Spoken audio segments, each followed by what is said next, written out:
সাবেক আইজিপি বেনজির আহমেদকে দেশে ফিরিয়ে আনার উদ্যোগে নতুন গতি পেয়েছে বাংলাদেশ। ইন্টারপোলের রেড নোটিশধারী এই সাবেক পুলিশ প্রধানকে সংযুক্ত আরব আমিরাতের দুবাইয়ে গ্রেফতারের পর প্রত্যর্পণ প্রক্রিয়া শুরু করতে আন্তর্জাতিক পুলিশ সংস্থা ইন্টারপোলকে আনুষ্ঠানিকভাবে চিঠি পাঠিয়েছে বাংলাদেশ পুলিশের ন্যাশনাল সেন্ট্রাল ব্যুরো।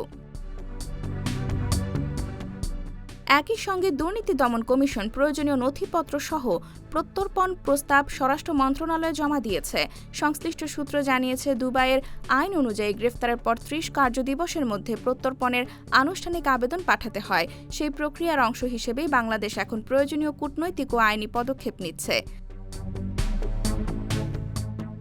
পুলিশের একাধিক কর্মকর্তা জানিয়েছেন, সংযুক্ত আরব আমিরাতের সঙ্গে বাংলাদেশের বন্দি বিনিময় চুক্তি না থাকলেও পারস্পরিক আইনি সহায়তা ও দ্বিপক্ষীয় সম্পর্কের ভিত্তিতে অভিযুক্ত ব্যক্তিকে দেশে ফিরিয়ে আনার নজির রয়েছে। তবে দেশে প্রত্যাবর্তন ঠেকাতে বেনজির আহমেদের পক্ষ থেকেও আইনি লড়াই শুরু হয়েছে বলে জানা গেছে।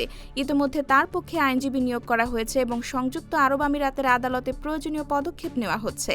এখন দেখার বিষয়, আইনি ও কূটনৈতিক প্রক্রিয়া শেষে বেনজির আহমেদকে কত দ্রুত বাংলাদেশের কাছে হস্তান্তর করা সম্ভব হয়।